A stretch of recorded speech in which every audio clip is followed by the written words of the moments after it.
Tyler's hands tremble as he strips down to his boxers between two massive men who've been circling him for days. Dante's amber eyes burn with hunger. Malik's deep voice rumbles one final warning. Once we start, there's no going back. You'll belong to both of us. Tyler's answer changes everything. Before we dive in, comment where in the world you are watching from, and don't forget to click subscribe. The site foreman's voice cuts through the afternoon heat like a saw blade. Office says we got a new guy starting Monday. Some pencil pusher's kid who needs real work experience. Dante watches his twin brother Malik's jaw tighten, knows exactly what he's thinking. Another soft-handed college boy who'll quit after one day of actual labor. But when Monday morning arrives and the new hire steps out of his sedan, everything changes. Tyler Morrison had spent 23 years avoiding anything that resembled real physical work. His father owned half the commercial real estate in the city. His mother chaired 3 charity boards, and Tyler had glided through private school and an Ivy League business degree on family connections and natural intelligence. He'd never swung a hammer, never operated power tools, never spent 8 hours in the sun doing anything more strenuous than sailing. But his father had decided that before Tyler joined the family business in any official capacity, he needed to understand it from the ground up, literally, which is how Tyler found himself pulling into a construction site at 6:45 on a Monday morning, his hands already sweating inside his brand new work gloves that had never touched anything dirtier than the price tag. The site was massive, a new mixed-use development that would eventually house retail, offices, and luxury apartments. Right now it was just steel framework and concrete foundations, raw and unfinished and intimidating as hell. Tyler parked his Audi next to a row of pickup trucks that all looked like they'd actually been used for work and immediately felt like he'd made a terrible mistake. He stepped out into air that already shimmered with heat despite the early hour. The sounds hit him immediately, the whine of power saws, the rhythmic percussion of hammers, men's voices calling to each other across the skeleton of the building. Tyler grabbed his new hard hat from the passenger seat and tried to look like he belonged here. That's when he saw them. 2 men stood near a stack of lumber in the shade of the partially completed first floor. They were both massive, easily 6'7" or taller, with shoulders that seemed to span half the width of the framework behind them. But it wasn't just their size that made Tyler's breath catch. It was everything about them. They were black men, their deep brown skin gleaming with a sheen of sweat that suggested they'd already been working for hours. Both were shirtless, their torsos showcasing the kind of musculature that came from real labor rather than gym vanity. Every movement revealed new definition, muscles shifting and flexing beneath smooth skin as they gestured while talking. And they were identical. Tyler had seen twins before, but never like this. Never 2 men who looked like they'd been carved from the same perfect stone, both radiating an intensity and masculine power that made his mouth go dry. They wore matching faded jeans that hung low on narrow hips, heavy work boots, and tool belts that emphasized the breadth of their shoulders and the taper of their waists. One of them glanced up and caught Tyler staring. The man's eyes were a startling light brown, almost amber in the morning sun, and when they fixed on Tyler, he felt pinned in place like a butterfly to a board. The man said something to his twin, and they both turned to look at Tyler with identical expressions of assessment. Tyler forced himself to move, to walk toward the site office trailer where he was supposed to check in, but he felt their eyes tracking him the entire way. His new boots felt clumsy and obvious, his pressed work shirt too crisp, his whole presence screaming that he didn't belong in this world of sweat and sawdust, and men who looked like they could bend steel with their bare hands. The site manager, a gruff man named Patterson who'd clearly been doing this for decades, looked Tyler up and down with barely concealed skepticism. "You're the Morrison kid?" "Tyler Morrison." "Yes, sir." Tyler extended his hand, which Patterson shook with a grip that made him wince. "Your daddy called, said you need some real-world experience before you start pushing papers in the head office." Patterson's tone suggested exactly what he thought of that arrangement. "Fine. You'll be working with the Santos brothers. They run the framing crew, and they don't tolerate slacking or stupidity. You do what they say when they say it, and maybe you'll learn something before you run back to your air-conditioned office." The Santos brothers. Tyler's stomach did a nervous flip. Of course he'd be assigned to them. Of course his first day would be spent under the direct supervision of the two most intimidating men he'd ever seen. Patterson led him back outside and called out, "Dante, Malik, come meet your new helper." They approached with a fluid confidence that made Tyler feel even more awkward by contrast. Up close, they were even more impressive. Both stood well over Tyler's own 5'9", forcing him to tilt his head back to meet their eyes. The one Patterson had called Dante had a small scar above his left eyebrow, the only thing that distinguished him from his brother. "This is Tyler Morrison," Patterson said. "He's here to learn the trade. Teach him what you can, and try not to send him home crying on his first day." The manager walked away chuckling, leaving Tyler alone with the twins. For a long moment, no one spoke. Tyler was acutely aware of how he must look to them, soft and pale, and obviously out of his depth. He waited for them to say something dismissive, something that would confirm he was wasting everyone's time. Instead, Dante extended his hand. "Welcome to the crew." His grip was firm but not crushing, his palm calloused and warm. When Tyler shook Malik's hand next, he noticed the same work-roughened texture, the strength held carefully in check. "Ever done any construction work before?" Malik asked, his voice a deep rumble that Tyler felt in his chest. "No," Tyler admitted, seeing no point in lying.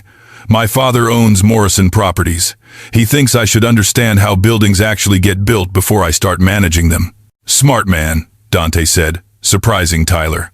"Too many people make decisions about construction without understanding what actually goes into it. Causes problems down the line." "Can you follow instructions?" Malik asked bluntly. "Yes." "Can you admit when you don't know something instead of pretending and potentially hurting yourself or someone else?" "Yes," Tyler said more firmly. The twins exchanged one of those wordless communications that only people who'd spent their entire lives together could manage. Then Dante nodded. "All right, first rule. This site is dangerous. We're going to teach you how to do things safely. If we tell you to do something a certain way, you do it that way.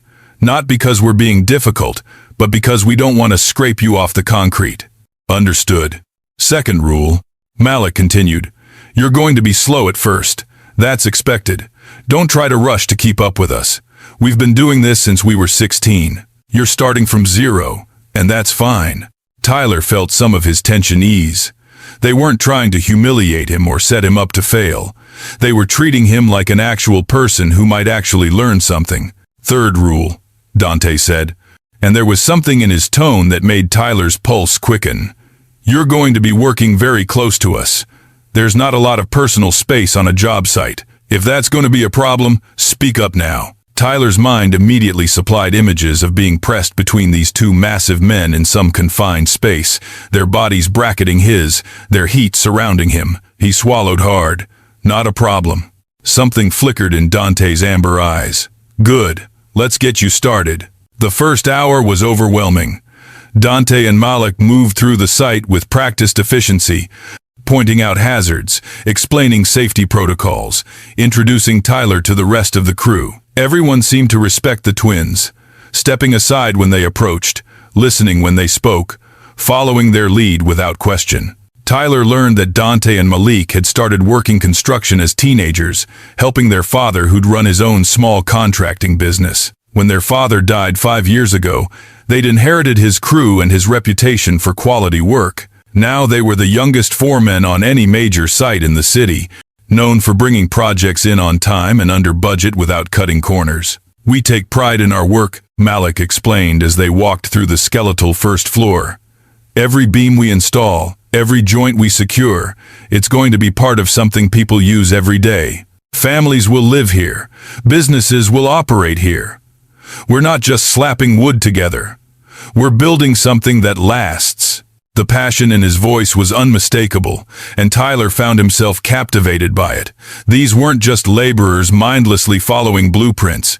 These were craftsmen who understood and cared about what they were creating. By mid-morning, Tyler was assigned his first actual task, helping carry lumber from the delivery truck to the work site. It sounded simple enough until he tried to lift his first 2x6 and discovered it was substantially heavier than he'd anticipated. "Here," Dante appeared at his elbow, adjusting Tyler's grip. "Lift with your legs, not your back. Keep it balanced." His large hands guided Tyler's smaller ones into the correct position, and Tyler tried not to think about how close Dante was standing, the heat radiating from his bare torso. Like this? Tyler adjusted his stance. Better. Now walk slowly.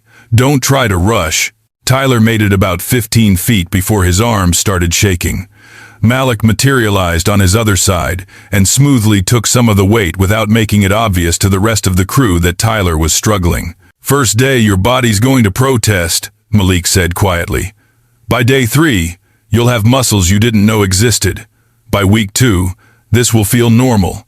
Just pace yourself. They set the lumber down where Dante indicated, and Tyler flexed his aching fingers. How many more? About 40, Dante said, watching his reaction. Tyler squared his shoulders. Then I better get started. He saw approval flash across both their faces before they nodded and moved to help. They fell into a rhythm, Tyler carrying what he could, the twins handling the heavier pieces, working together with an efficiency that spoke of years of partnership. By lunch, Tyler was drenched in sweat despite having done a fraction of the work the twins had accomplished. His shirt clung to his back. His new gloves were already developing spots where blisters would form, and every muscle trembled with fatigue. Dante steered him toward a stack of lumber in the shade and practically pushed him down onto it.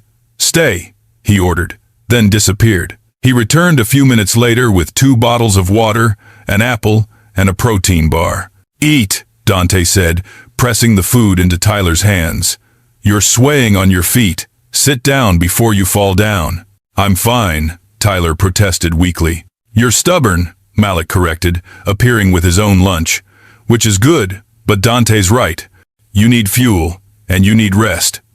The afternoon's going to be harder than the morning. Tyler wanted to argue, wanted to prove he could keep up, but his body had other ideas. He sank onto the lumber stack and accepted the water gratefully. The first bottle disappeared in what felt like seconds. Both twins had settled nearby, close enough for conversation but giving him space. Tyler watched them eat, noting the easy way they moved around each other, the silent communication that happened in glances and small gestures. They'd probably never been apart for more than a few days in their entire lives. So, Malik said between bites of his sandwich, what made you actually show up today? Most rich kids would have found a way to get out of this. Tyler considered his answer carefully. My father built his business from nothing.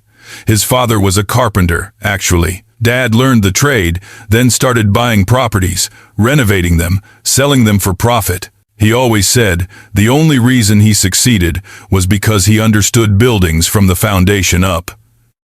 He took a bite of the apple. I don't want to be the generation that loses everything because I was too privileged to get my hands dirty. Dante studied him with those intense amber eyes. That's a better answer than I expected. What were you expecting? My father made me, Malik said, his tone wry. That's what we usually hear from people like you. People like me, Tyler repeated, not sure if he should be offended. Rich, Dante clarified. Educated, soft. But there was no cruelty in the way he said it, just simple observation. Nothing wrong with any of that. We're just used to people who come from money treating this work like it's beneath them. It's not, Tyler said firmly.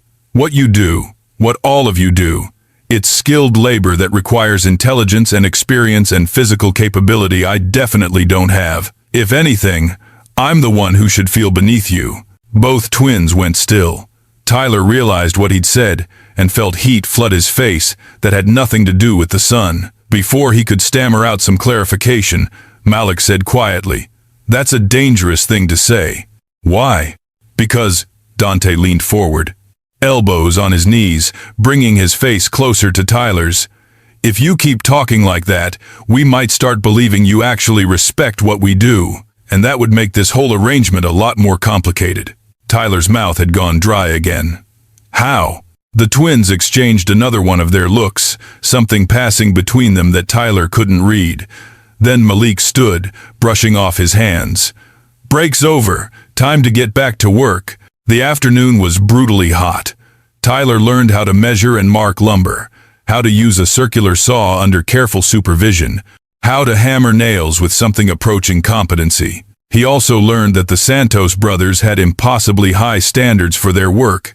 checking every measurement twice, rejecting pieces that were even slightly off, never settling for good enough when they could achieve perfection. He learned that working in close quarters with two massive men who radiated heat and masculine confidence was more distracting than he'd ever imagined.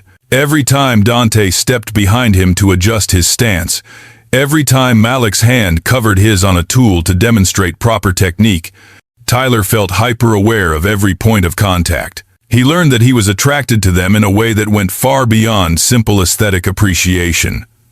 This wasn't just noticing that they were handsome men. This was visceral want, a need that built with every hour he spent in their presence. And he learned, from the way they watched him when they thought he wasn't looking, from the slight roughness in Dante's voice when he gave instructions, from the way Malik's hands would linger just a fraction too long when steadying him, that maybe, possibly, he wasn't alone in feeling this impossible pull. Around 3 in the afternoon, Tyler was helping Dante install a support beam when he made a critical error. He shifted his weight at the wrong moment, and the beam swung toward him with momentum that could have seriously hurt him. Before he could even register the danger, Dante was there, one massive arm wrapping around Tyler's waist and yanking him backward against his chest, while his other hand caught the beam and controlled its swing. For a moment, they stood frozen.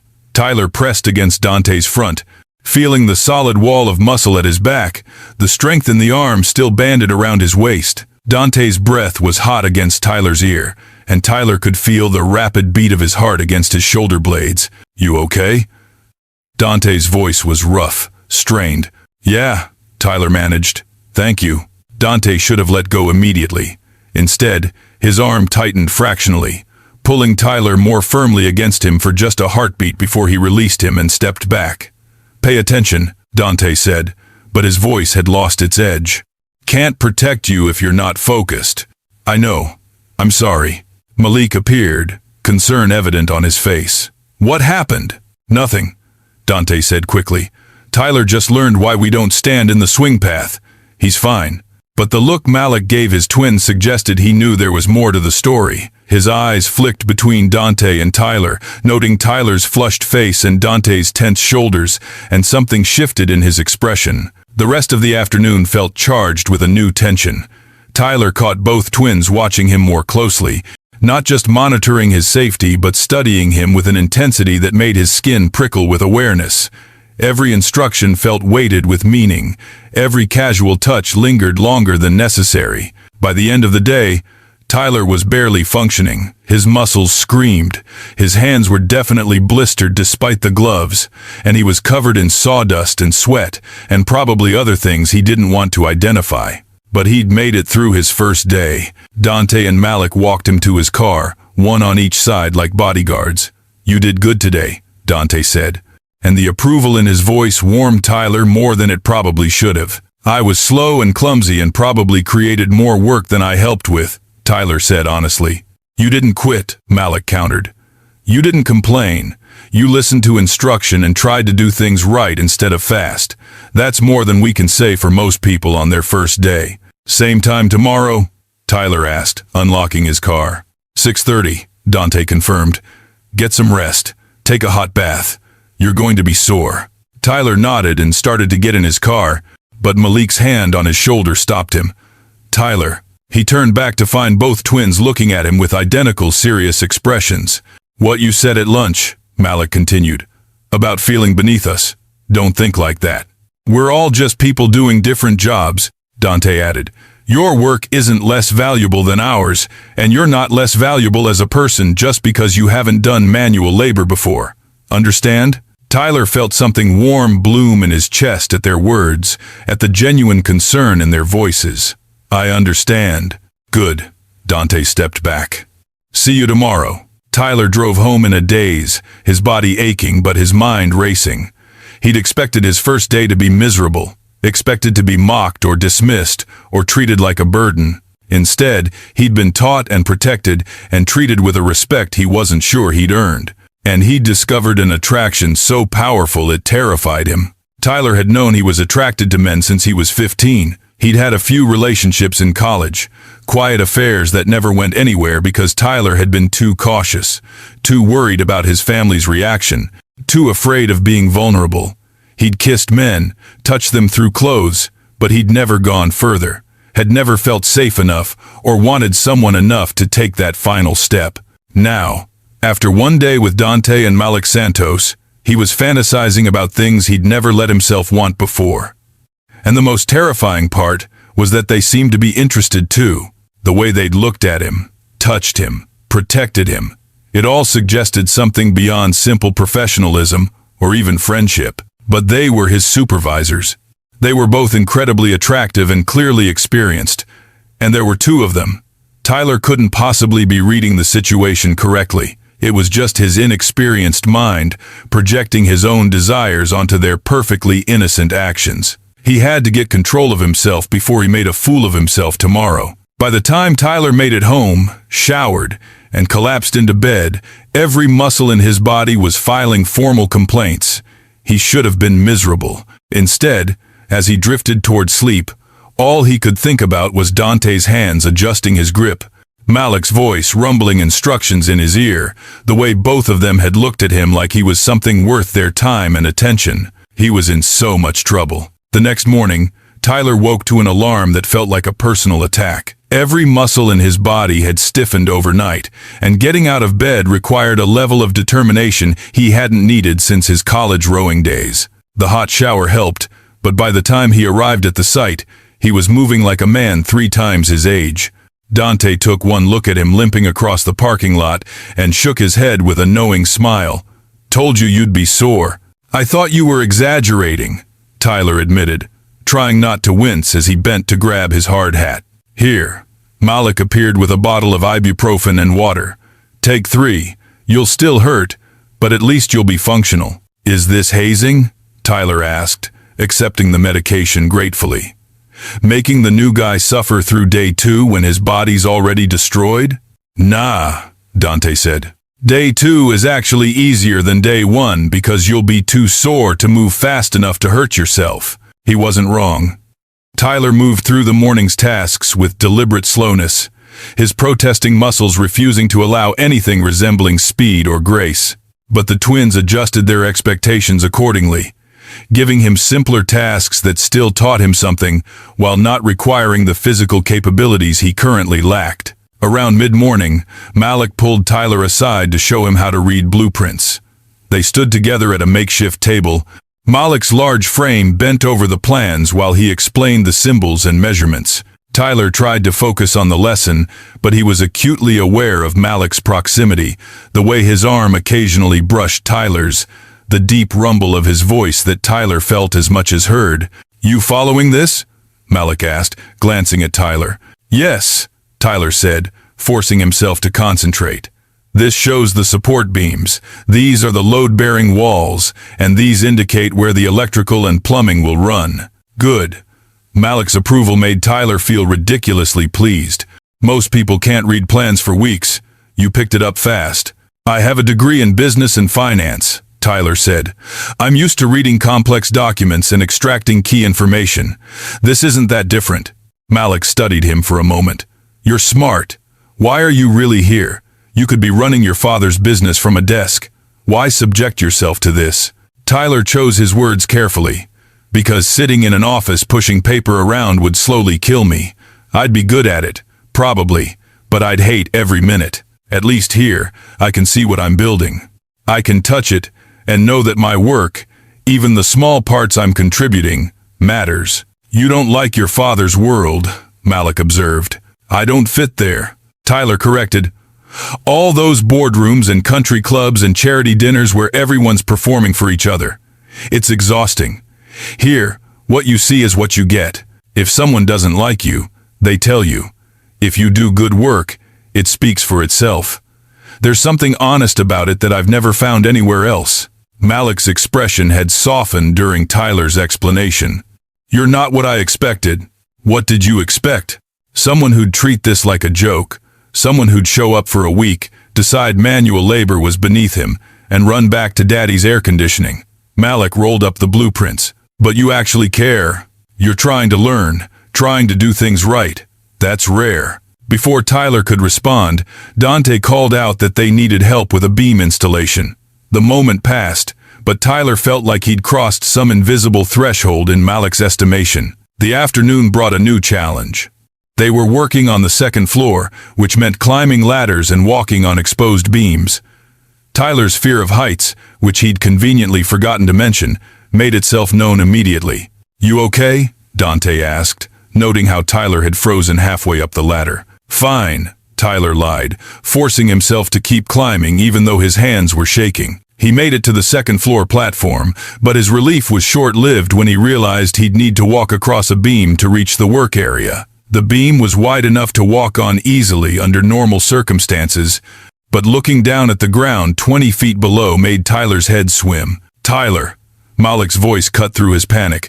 "Look at me, not down." Tyler's eyes snapped to Malik, who stood on the other side of the beam, solid and steady. "I've got you," Malik said. "Just walk toward me. One step at a time. Focus on my face, nothing else." Tyler took a shaky step, then another. Halfway across, his nerve failed. "I can't." "Yes, you can," Dante said from behind him. Tyler hadn't even heard him approach. "We're not going to let you fall. You're doing great. Just a few more steps." Bracketed between the twins, Tyler found the courage to complete the crossing. When he reached the platform, his legs were trembling so badly that Malik had to steady him with hands on his shoulders. "You afraid of heights?" Malik asked, gently. "Apparently yes," Tyler admitted. "I've never been up this high on something that wasn't, a complete floor with railings." "Why didn't you say something?" Dante asked, but there was no judgment in his tone, just concern. "Because I didn't want you to think I couldn't do this." The twins exchanged one of their looks. Then Dante said, "Everyone's afraid of something. Doesn't make you weak or incapable. It just means we adjust our approach. Next time, we'll work with you on ground-level tasks until you get more comfortable with heights." "That's not fair to you," Tyler protested. "You shouldn't have to change your whole workflow because I'm scared." "We're not changing anything," Malik said firmly. "We're doing what any good foreman does, putting people in positions where they can succeed. You can't learn if you're paralyzed with fear. We'll build up your confidence gradually." Their understanding and patience made Tyler's chest tight with emotion he couldn't name. He was used to his family's approach to weakness, which was essentially overcome it or hide it, but never admit it. The twins' matter-of-fact acceptance felt revolutionary. They spent the rest of the afternoon on ground-level tasks, teaching Tyler how to mix concrete and discussing the properties of different building materials. It wasn't glamorous work, but Tyler soaked up every piece of information like he was starving for it. As the day wound down and the crew started packing up, Tyler noticed the twins conferring quietly while watching him. Finally, Dante approached. "You got plans tonight?" "Just going home and probably falling into bed," Tyler admitted. "Why?" "Our sister's having a birthday party," Malik said, joining them. "Nothing fancy, just family and friends at our place. Thought you might want to come. Meet people outside this context." Tyler's heart raced. They were inviting him into their personal life. This felt significant. "I wouldn't want to intrude on family time." "You're not intruding if we're inviting you," Dante said. "Besides, you should see that we're capable of being social. Prove we don't just grunt and lift heavy things." Tyler laughed. "I never thought you just grunt. So you'll come?" Malik asked. Tyler knew he should say no. Knew that spending more time with these two men outside of work was dangerous for his peace of mind. Knew that he was already far too attracted to them, and this would only make it worse. "What time?" he heard himself say.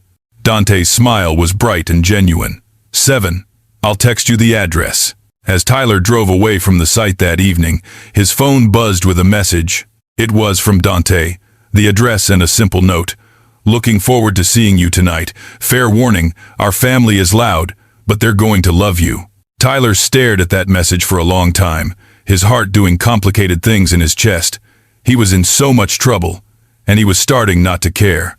Tyler changed clothes 3 times before settling on dark jeans and a button-down shirt that was casual but still showed he'd made an effort. He had no idea what one wore to a construction worker's family birthday party, but he figured showing up in his usual designer casual wear would make him look like he was trying too hard. The address Dante had sent led to a neighborhood Tyler had driven through but never stopped in. Working-class homes with neat yards, cars that were older but well-maintained, the kind of community where people actually knew their neighbors.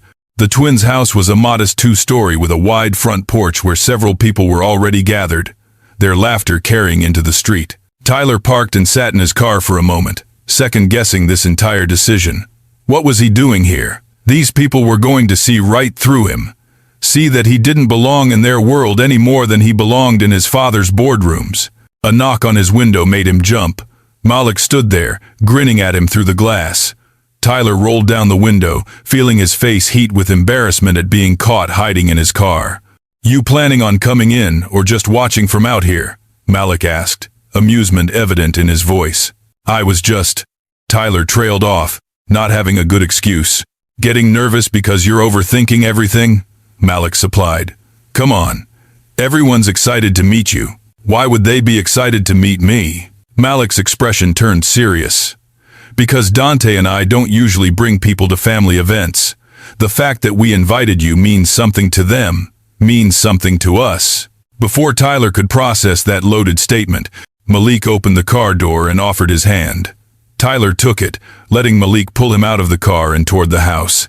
The party was exactly as Dante had warned, loud and chaotic and wonderful. The twins' family was large and exuberant, with siblings and cousins and friends all mixed together in a celebration that felt more like organized chaos than a structured event. Music played from speakers on the porch. Children ran through the yard shrieking with laughter, and the smell of grilled food made Tyler's stomach growl despite his nerves. Dante spotted them immediately and made his way over, a beer in each hand. He offered one to Tyler with a smile. "You made it. Was starting to think you'd chickened out." "Malik found me hiding in my car," Tyler admitted, accepting the beer. "Smart man, knowing where to look," Dante said, shooting his twin an approving glance. "Come on, let me introduce you to the birthday girl." Their sister, Maya, was 25, stunning, and immediately suspicious of Tyler in the way protective siblings are when evaluating their brother's friends. She looked him up and down with an expression that suggested she could see right through him, then surprised him by pulling him into a hug. "Any friend of my brother's is family," she said firmly. "And they don't bring just anyone to family events, so you must be special." "I'm really just a guy learning construction," Tyler protested weakly. Maya said, unconvinced. "We'll see about that." She was pulled away by other guests before Tyler could respond, leaving him standing with the twins. Dante's hand settled on the small of Tyler's back, the touch warm and grounding through the thin fabric of his shirt. "Ignore her. She's protective. She has every right to be," Tyler said. "I am basically a stranger." "Not to us," Malik said quietly, and there was something in his tone that made Tyler's breath catch. The evening progressed in a blur of introductions and conversations. Tyler met the twins' mother, a formidable woman who looked him over with sharp eyes before declaring he was too skinny and needed more food. He met their younger brother, Terrence, who was studying engineering, and immediately launched into an enthusiastic discussion about structural design that Tyler found himself genuinely interested in. He met cousins and friends and neighbors, all of whom seemed genuinely welcoming once they realized Tyler wasn't putting on airs or looking down on them. What struck Tyler most was how different this felt from his own family gatherings. At Morrison family events, everything was performance. People dressed to impress, conversations were strategic, and genuine affection was buried under layers of social propriety. Here, people hugged freely, argued passionately about sports and politics, and showed love through teasing and shared food rather than expensive gifts. And through it all, Dante and Malik stayed close to Tyler, never leaving him alone for more than a few minutes. When someone asked him a question he struggled to answer, one of them would jump in with support. When he looked overwhelmed by the crowd, they'd steer him to a quieter corner. When Maya's boyfriend made a comment about rich people slumming it, both twins shut him down so fast and so firmly that the guy apologized immediately.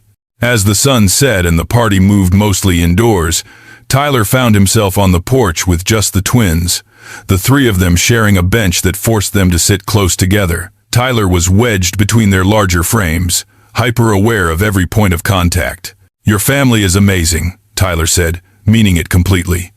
"Thank you for letting me be part of this." "Thank you for coming," Dante replied. "We weren't sure you would." "Why not?" "Because this isn't your world," Malik said bluntly. "And we thought you might not want to mix work with personal life." Tyler turned to look at Malik, then Dante, seeing the genuine uncertainty in their expressions. "Is that what you think? That I'd only associate with you when I have to?" "We've seen it before," Dante said with a shrug. "People are friendly on the job site, but they don't want to be seen with us outside of work, especially people from your background." "My background," Tyler repeated, feeling a flash of anger on their behalf. "You mean rich people. You think I'm ashamed to be seen with you." "Are you?" Malik asked directly. "No," Tyler said firmly. "If anything, I'm worried you'll figure out I'm boring and privileged and have nothing interesting to offer compared to the people you actually choose to spend time with." Both twins stared at him. Then Dante laughed, the sound surprised and genuine. "You think you're boring?" "I am boring," Tyler insisted. "My hobbies include reading financial reports and sailing. I've been to 12 countries and haven't actually experienced any of them because I stayed in luxury hotels and ate at expensive restaurants. I don't have real friends, just networking contacts. Until 2 days ago, I'd never done a single useful thing with my hands." He looked down at his blistered palms. "You two have built actual buildings. You've created things that will last for decades. You have a family that loves you, and a community that respects you. What do I have? Money I didn't earn, and a degree in managing other people's work." The silence that followed his outburst was broken by Malik's quiet words. "You really believe that about yourself?" "It's true," Tyler said. "It's not," Dante countered. "Tyler, you showed up on a construction site knowing you'd be out of your depth. You worked through pain and exhaustion without complaining. You admitted your fear of heights instead of trying to hide it and potentially getting hurt. You came to this party even though you were nervous, and you talked to our family with genuine interest instead of just being polite." His hand found Tyler's knee, squeezing gently. "That takes courage. That takes character. Money and privilege don't make you boring. They're just circumstances you were born into." "Dante's right," Malik added. His arm had somehow ended up along the back of the bench behind Tyler, not quite touching but close enough that Tyler could feel the heat of it. "We've met a lot of rich people who thought their money made them better than everyone else. You're not like that. You see us as actual people, not just workers. That's rare." Tyler's throat felt tight with emotion he didn't know how to express. "I don't see how you could be anything but actual people. You're the most real people I've ever met." The words hung in the air between them, weighted with meaning Tyler hadn't fully intended but couldn't take back. Dante's hand was still on his knee. Malik's arm had dropped to rest across his shoulders, and Tyler was surrounded by their warmth and their scent and their overwhelming presence. "Tyler," Dante said, his voice rough, "we need to ask you something, and we need you to be completely honest with your answer." Tyler's heart was hammering so hard he was sure they could hear it. "Okay, are you attracted to men?" Malik asked directly. The question hit Tyler like a physical blow. He could lie, could protect himself, could pretend he didn't understand why they were asking, or he could be brave enough to tell the truth. "Yes," he whispered. "Are you attracted to us?" Dante asked, his amber eyes intense in the dim light from the house. Tyler's mouth had gone dry. This was the moment. This was where he either admitted the truth or lost whatever chance he might have. "Yes, to both of you. I know that probably sounds—" "Don't," Malik interrupted gently. "Don't apologize or explain. Just answer one more question." Tyler nodded, not trusting his voice. "Have you ever been with a man before?" Dante asked. "Sexually, I mean." Tyler felt his face burn with embarrassment. "No. I've kissed a few guys, but I've never. I'm a virgin, with men and women both. I know that probably makes me—" This time it was Dante who interrupted, his hand moving from Tyler's knee to cup his face. "It makes you precious. It makes you someone who deserves to be cared for properly when that changes." Tyler's breath caught at the clear implication in those words. "When, not if. We've been attracted to you since you stepped out of your car Monday morning," Malik said. "We've been trying to be professional, trying not to cross lines, but Tyler, You make that incredibly difficult. We're 32 years old, Dante continued. We've been with other people, both separately and together. We know what we want, and we want you. But not if it's just curiosity for you. Not if you're just experimenting. We need to know this means something. Together? Tyler managed to say, his brain stuck on that one word. You've been with people together? Like, at the same time? We share everything, Malik said simply. We always have. We don't know how to be any other way. If that's too much, if you're not interested in both of us, then we need to know now before this goes any further. Tyler's mind was reeling. They wanted him. Both of them. Together. It was more than he'd let himself hope for. More than he'd thought possible. I want both of you, he admitted. I've been trying not to think about it because it seemed impossible, but I want both of you. I don't know how this works. I don't know what I'm doing. We'll show you, Dante promised. His thumb stroked Tyler's cheekbone with devastating gentleness. We'll teach you everything. Take care of you. Make sure your first time is exactly what it should be. When? Tyler asked, barely recognizing his own voice, rough with need. Not tonight, Malik said, and Tyler couldn't help his disappointed sound. Malik's arm tightened around his shoulders. Not because we don't want to. God. Tyler, you have no idea how much we want to, but you deserve better than us rushing this. You deserve time to be sure, to prepare yourself mentally and emotionally. We're not small men, and you've never done this before. We need to do this right. Friday, Dante said decisively. The site is closed Friday for inspections. Come to our place Friday evening. We'll have dinner, talk, make sure you're absolutely certain. And if you are, we'll spend the whole night showing you exactly how good we can make you feel. Tyler shivered at the promise in those words. Friday. Okay. In the meantime, Malik said, we keep things professional at work.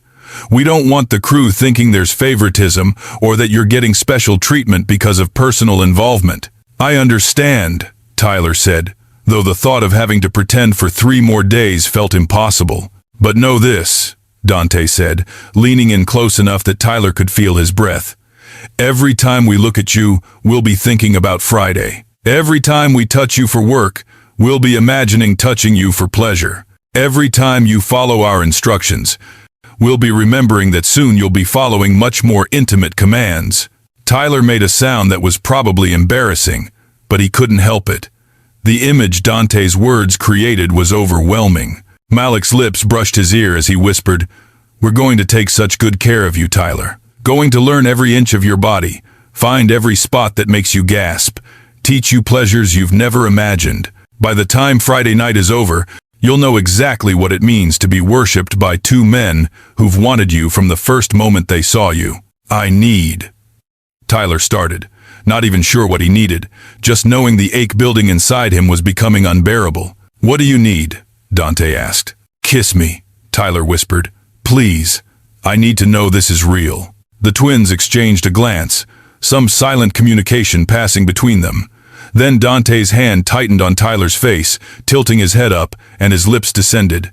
The kiss was everything Tyler had been imagining, and nothing he could have prepared for. Dante kissed him with confident skill, his lips firm but gentle, coaxing Tyler's mouth open so his tongue could slide inside and explore. Tyler melted into it, his hands fisting in Dante's shirt, a whimper escaping his throat. When Dante finally pulled back, Tyler had barely caught his breath before Malik was turning his face the other direction and claiming his own kiss. Where Dante had been intense and consuming, Malik was slower, more thorough, taking his time to taste every inch of Tyler's mouth like he had all the time in the world. By the time both twins pulled back, Tyler was trembling, aroused and overwhelmed, and absolutely certain he'd never wanted anything more in his life than he wanted them. Friday, Dante said again, his voice rough.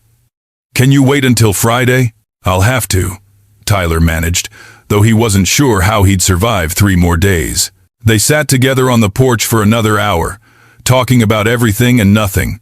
The twins sharing stories from their childhood, Tyler opening up about his own complicated relationship with his family. The ease between them felt natural, right, like they'd known each other for years instead of days. When Tyler finally left, both twins walked him to his car. Malik pressed another kiss to his lips, quick but promising, while Dante whispered in his ear, "Sleep well, knowing we'll be thinking about you. About Friday. About all the ways we're going to make you feel good." Tyler drove home in a daze, his lips still tingling from their kisses, his body alive with anticipation. 3 more days. He just had to survive 3 more days. The next 2 days at the construction site were exquisite torture. True to their word, Dante and Malik kept things completely professional during work hours. They taught Tyler new skills, corrected his mistakes with patience, and treated him exactly like they treated the rest of the crew. But Tyler caught the looks, the way Dante's eyes would linger on his mouth, the way Malik's hands would steady him with just a bit more pressure than necessary, the tension that crackled between all 3 of them whenever they worked in close quarters. Wednesday afternoon, Tyler was helping Dante install drywall in one of the interior spaces when they found themselves alone in a room that would eventually be someone's bedroom. Dante was showing him how to measure and cut the panels, standing close behind Tyler to guide his hands on the utility knife. "You're doing good," Dante murmured, his breath hot against Tyler's neck. "Quick learner. Makes me wonder what else you'll be good at learning." Tyler's hands shook slightly. "Dante, Friday," Dante reminded him, but his body pressed just slightly closer, letting Tyler feel the evidence of his arousal. "Think you can wait until Friday?" "I don't know," Tyler admitted honestly. Dante's laugh was dark and amused. "Good, because we're struggling too. Malik almost kissed you this morning when you bent over to pick up that hammer. Had to physically stop him." The image made Tyler's head spin. "I wouldn't have stopped him. We know. That's what makes this so difficult." Dante stepped back, putting professional distance between them again. "But we're doing this right. No rushing, no regrets. Friday, you'll understand why the wait was worth it." Thursday was even worse. The twins had been teaching Tyler how to use various power tools, which meant a lot of standing close, hands covering his, voices rumbling instructions in his ear. By the time lunch rolled around, Tyler was so wound up he could barely eat. He found a quiet corner of the site to collect himself, only to have both twins find him there. They stood on either side of him, boxing him in, close enough that anyone watching would think they were just having a conversation. "One more day," Malik said quietly. "One more day," Tyler echoed. "I don't know if I can wait." "You can," Dante assured him. "And when Friday comes, we're going to make sure every second of waiting was worth it." "Tell me," Tyler said recklessly. "Tell me what you're going to do to me." The twins shared a look, then Malik leaned in close. "We're going to start by undressing you slowly, learning every inch of your skin with our hands and mouths. Find all the places that make you sensitive, that make you gasp and squirm. We're going to kiss you until you can't remember your own name," Dante continued from his other side. "Touch you until you're begging for more. Prepare you carefully, thoroughly, making sure you're ready to take us. And then," Malik's voice dropped to barely above a whisper, "we're going to show you exactly what it feels like to be made love to by 2 men who've been fantasizing about this since the moment we met you." Tyler actually whimpered, heat flooding his body. "You're going to kill me before Friday even gets here." "No," Dante said with a smile. "We're going to make sure you survive until Friday so we can show you pleasures worth surviving for." The rest of Thursday passed in a blur of anticipation and barely controlled desire. By the time the workday ended, Tyler was wound so tight he felt like he might shatter from the tension alone. Friday morning, Tyler woke before his alarm, too nervous and excited to sleep. He went through his morning routine in a daze, barely tasting his coffee, unable to focus on anything except the evening ahead. At the site, the inspection team arrived early, and the regular crew was given the day off since no construction work could happen during the inspection process. Tyler had expected to leave immediately, but Dante pulled him aside. "Come back to our place around 6, he said. "We'll have dinner, talk, make sure you're ready for this." "I'm ready," Tyler insisted. "Your mind might be ready," Malik said, joining them. "But your body needs preparation. We're not small men, Tyler. We need to make sure we don't hurt you." Tyler felt his face heat but nodded. 6 o'clock. "I'll be there," The hours between leaving the site and 6 o'clock were the longest of Tyler's life. He went home, showered, changed clothes, tried to read, tried to watch TV, tried to do anything to pass the time.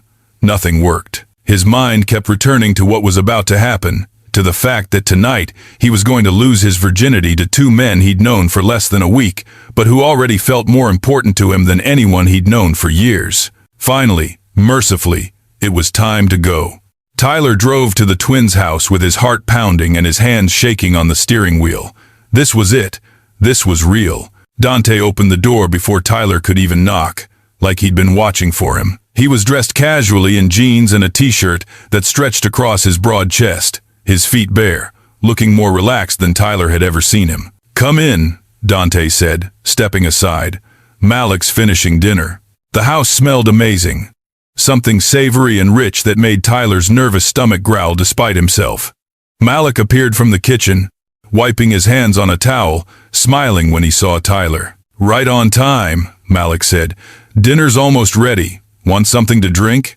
They settled Tyler on the couch with a beer and brought out food that was somehow both casual and clearly made with care. They ate together, talking about easy things, nothing related to construction or what was about to happen. The twins seemed determined to make Tyler comfortable, to remind him that this was about more than just physical release. After dinner, they moved to the living room, Tyler on the couch between them once again.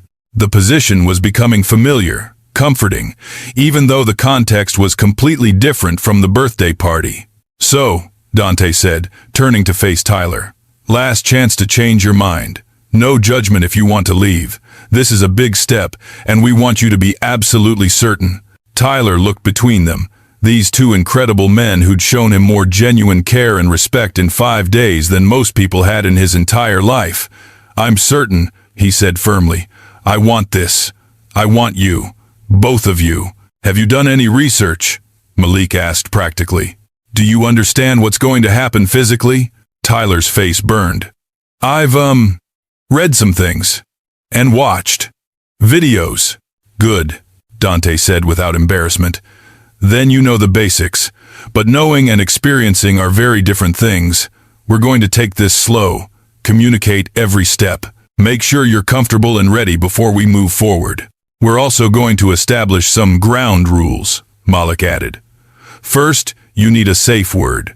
Something you can say if anything becomes too much, or if you need us to stop completely." "Red," Tyler said immediately. "Traffic light system. Green for good, yellow for slow down, red for stop." "Perfect," Dante approved. "Second rule, you don't hide what you're feeling. If something hurts, you tell us. If something feels good, you tell us. We need constant feedback to make sure this is good for you." "Third rule," Malik said, his hand finding Tyler's. "This is about your pleasure as much as ours. Probably more, since it's your first time. We're not going to rush to our own satisfaction. Tonight is about learning your body, teaching you what pleasure feels like, making sure your first experience is exactly what it should be." Tyler's throat felt tight. "You've put a lot of thought into this." "We've thought about nothing else since Tuesday," Dante admitted. "We want this to be perfect for you." "Then stop talking and show me," Tyler said, surprised by his own boldness. The twins exchanged a smile. Then Dante was cupping Tyler's face and kissing him deeply, while Malik's hands began working on the buttons of Tyler's shirt. Tyler surrendered to the sensations, letting them undress him slowly, their touches reverent and careful. When they had him down to just his boxers, they paused to strip off their own shirts. Tyler's breath caught at the sight of them, all that smooth, dark skin and defined muscle that he'd been admiring from a distance finally within reach. "Touch us," Malik encouraged. "We're yours tonight, just as much as you're ours." Tyler reached out with trembling hands, placing his palms on their chests, feeling their hearts beating beneath his touch. The skin was warm and smooth, and when he traced the lines of their muscles, both men made appreciative sounds that emboldened him. They moved to the bedroom, a large space dominated by a king-size bed that made Tyler wonder if they'd always planned for this, for 3 people. Dante laid Tyler down gently while Malik went to the attached bathroom, returning with supplies that made Tyler's nervousness spike again. "Easy," Dante soothed, stretching out beside Tyler and resuming their kisses. "We've got you. Nothing happens that you don't want. Malik joined them on Tyler's other side, his hands beginning a slow exploration of Tyler's body. When he circled Tyler's chest with teasing fingers, Tyler gasped into Dante's mouth. "Sensitive there," Malik observed. "Good to know." They took their time learning Tyler's body, mapping every response, finding the spots that made him gasp and squirm. Tyler had never been touched like this, never experienced this level of focused attention on his pleasure. It was overwhelming in the best possible way. When Malik's hand finally slipped beneath the waistband of Tyler's boxers, Tyler arched off the bed with a cry. "Please," he gasped, not even sure what he was begging for. "We've got you," Dante promised, helping Malik remove the last barrier between them. Tyler was bare before them, vulnerable and exposed, but instead of feeling embarrassed, he felt desired. The way they looked at him, touched him, worshipped him with hands and mouths, made him feel like the most important person in the world. When Dante took him in hand, Tyler thought he might combust from the sensation. When Malik's mouth joined the equation, Tyler discovered pleasure he hadn't known existed. They worked together with practiced coordination, bringing Tyler to the edge repeatedly before backing off, teaching his body to ride the waves of sensation. "Ready for more?" Malik asked, his hand reaching for the supplies he'd brought from the bathroom. "Yes," Tyler breathed. "Please, yes."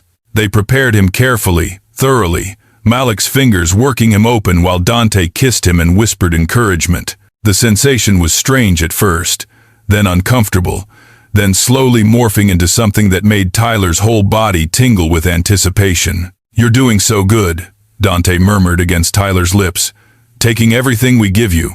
So perfect for us." When Malik finally positioned himself at Tyler's entrance, Tyler was trembling with need and nervousness in equal measure. "This might hurt at first," Malik warned, "but we'll go slow. You tell us if it's too much." The initial breach was intense, a burning stretch that made Tyler gasp and grip Dante's shoulders. Malik froze immediately. "Color?" "Yellow," Tyler managed.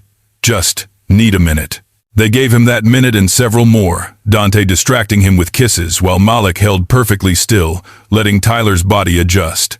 Slowly, gradually, the discomfort faded, replaced by a fullness that felt right in a way Tyler couldn't explain. "Green," he finally said. "Please, Malik, move." Malik obeyed, starting a slow rhythm that had Tyler seeing stars. Dante's hand wrapped around Tyler's arousal, stroking in time with his brother's movements, creating a dual sensation that quickly overwhelmed Tyler's inexperienced nervous system. "That's it," Dante encouraged as Tyler's responses grew more desperate. "Let go. Let us make you feel good." Tyler shattered with a cry, pleasure crashing through him in waves that seemed endless. He felt Malik follow moments later, the sensation of being filled adding a new dimension to his own release. They held him through the aftershocks, both twins murmuring praise and pressing kisses to his sweat-dampened skin. When Tyler could finally think again, he realized he was crying, overwhelmed by emotion and sensation. "Tyler?" Dante sounded worried. "Are you okay? Did we hurt you?" "No," Tyler managed through his tears. I never knew it could be like that. I never knew I could feel like that." Malik withdrew carefully and disappeared to clean up, returning with a warm cloth to tend to Tyler with gentle efficiency. Dante held Tyler close, stroking his hair and whispering soft reassurances. "We're not done yet," Dante said when Tyler had calmed. Malik had his turn. "Now it's mine. Unless you're too tired?" Tyler looked up at him, seeing the desire still burning in those amber eyes, and felt his own body respond despite just having finished. "I want you too," he said. "I want both of you. Want to know what it feels like with you." Dante's kiss was fierce and possessive. "Then you'll have me, have us both. Tonight and every night you'll have us, if you'll let us keep you." The preparation was easier this time, Tyler's body already loosened from Malik's attention.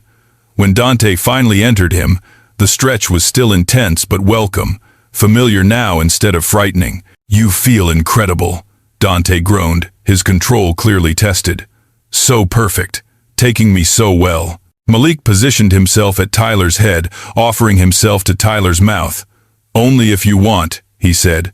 "Only what you're comfortable with." Tyler had never done this before, but he wanted to try.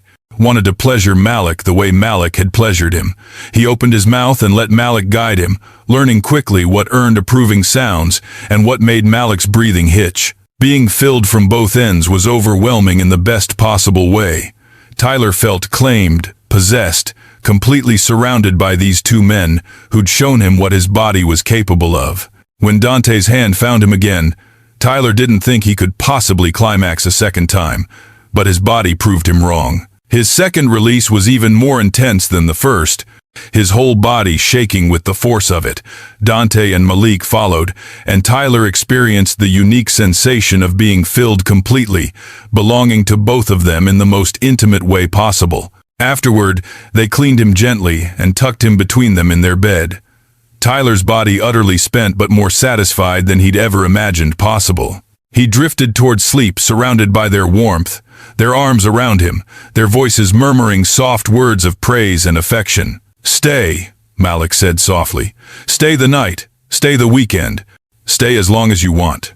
"We meant what we said," Dante added, "about keeping you.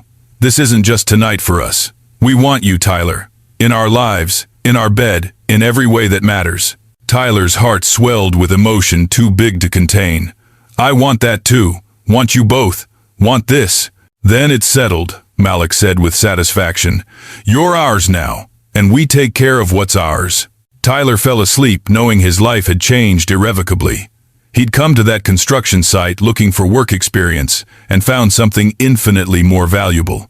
He'd found belonging, acceptance, passion, and the beginning of love with two men who saw him for who he truly was. Monday morning would bring new challenges, questions from the crew, and the need to navigate their new relationship in a professional context. But for now, safe between Dante and Malik's protective bodies, Tyler didn't worry about any of that. He'd been searching his whole life for a place to belong. And here, in the arms of two men who'd taught him that real connection required vulnerability and trust, Tyler had finally found home.